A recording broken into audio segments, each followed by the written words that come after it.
तो दोस्तों आप सभी को मेरा नमस्कार, जय माता रानी की। तो दोस्तों आपको सबसे पहले गुरु पूर्णिमा की बहुत बहुत शुभकामनाएं। तो दोस्तों आज मैं आपके लिए इस वीडियो में गुरु पूर्णिमा पर एक गुरु और शिष्य की बहुत ही अनोखी और एक छोटी सी कहानी आपको मैं सुनाने वाली हूँ। लेकिन दोस्तों इससे पहले अगर आपने मेरा YouTube चैनल भक्ति ट्रेनिंग अगर सब्सक्राइब नहीं किया है तो उसे तुरंत सब्सक्राइब कर लीजिए। साथ ही जो बेल आइकन का बटन है दोस्तों उसे आप क्लिक करिए, जिससे मेरे आने वाली वीडियो की जानकारी आपको तुरंत मिल सके। तो शुरू करती हूँ दोस्तों गुरु और शिष्य की एक अनोखी कहानी। तो दोस्तों एक बार क्या होता है, एक गुरुकुल में एक आचार्य रहते हैं, उनके एक शिष्य रहता है। जो शिष्य बहुत ही ज्यादा आचार्य अपने गुरुजी की सेवा करता है।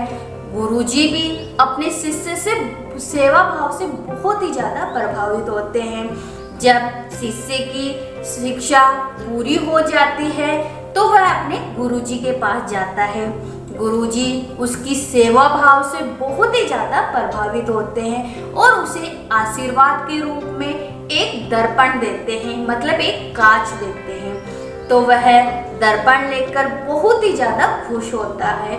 तो वह गुरुजी कहते हैं अपने शिष्य को, भाई तुझे ये मैं दर्पण दे रहा हूँ, तुम इसे अपने अंदर की जो बुराइयां हैं, जो अच्छाइयां हैं, वो तुम्हें अपने मन में दिख जाएगी।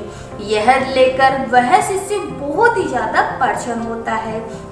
अब शिष्य सोचता है कि यह दर्पण मैं पहले अपने गुरुजी में ही देखता हूँ। तो वह शिष्य उस दर्पण को अपने गुरुजी के सामने रख देता है। तो गुरुजी के मन में जो क्रोध ईर्ष्या भावना थी वह अपने शिष्य को दिख जाती है। तो शिष्य यह देखकर बहुत ही ज्यादा दुखी होता है कि मैं तो अपने गुरुजी को सारी बुराइयों के रहित देखता था, कि मेरे गुरुजी में तो कोई बुराई नहीं था, लेकिन इस दर्पण में तो मेरे गुरुजी में बहुत सारी ईर्ष्या और क्रोध भावना है। यह देखकर वह अपने घर चला जाता है। घर जाने पर वह अपने माता पिता के सामने दर्पण को रख देता है। तो उसे पता चलता है कि अपने माता पिता में भी कुछ न कुछ बुराइयां हैं। यह देखकर वह शिष्य फिर और दुखी हो जाता है। फिर वह दर्पण लेकर अपने जो रिश्तेदारों हैं, अपने जो मित्र हैं, उनके सामने उनको रख के देखता है। तो उनमें भी कुछ न कुछ बुराइयां दिखती है, ईर्ष्या दिखती है, क्रोध दिखता है। तो यह देखकर वह बहुत ही ज्यादा दुखी हो जाता है। वह सोचता है कि माँ बाप को लो, रिश्तेदारों को लो, अपने मित्रों को लो, गुरुजी को लो, सब में कुछ न कुछ बुराइयां हैं। यह बातें उसके मन में चलती रहती है। अब वह इन बातों से परेशान होकर फिर अपने गुरुजी के पास जाता है और गुरुजी से कहता है, हे आचार्य जी, आपने मुझे ये दर्पण दिया, मैंने इसको सबके सामने रखकर देखा तो सबके अंदर कुछ ना कुछ बुराइयां हैं, और यहाँ तक कि आपके अंदर भी क्रोध ईर्ष्या की भावना है। तो गुरुजी मुस्कुराए और बोले, मैंने यह दर्पण तुम्हें अपने मन को टटोलने के दिया था, न कि दूसरे के मन को। मैंने सोचा तुम बहुत ही अच्छे और मेरे बहुत ही ज्यादा प्रिय शिष्य हो।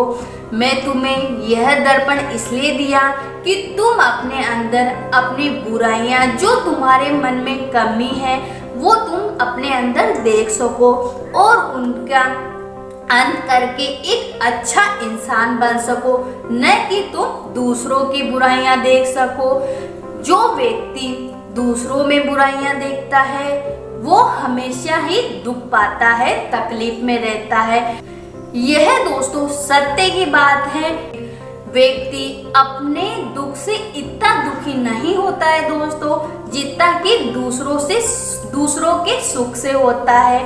तो व्यक्ति को अपने अंदर जो कमियां हैं उनको जानकर उन्हें दूर करना चाहिए, न कि दूसरों की बुराइयां या दूसरों की कमियां देखकर उन पे हंसना चाहिए। तो दोस्तों आज की गुरु शिष्य की कहानी से हमें यही सीख मिलती है कि दोस्तों हमें अपने अंदर की बुराइयां खोजनी चाहिए और उन्हें दूर करना चाहिए, न कि दूसरों की बुराइयां देखनी चाहिए। तो दोस्तों आज का वीडियो आपको कैसा लगा आप हमें कमेंट बॉक्स में बताइए। साथ ही अपने दोस्तों और रिश्तेदारों को इसे ज्यादा से ज्यादा शेयर करिए। और हाँ दोस्तों, एक बार फिर अगर आपने मेरा चैनल भक्ति ट्रेनिंग सब्सक्राइब नहीं किया है तो उसे तुरंत सब्सक्राइब कर लीजिए। और गुरु पूर्णिमा की दोस्तों आपको बहुत बहुत शुभकामनाएं।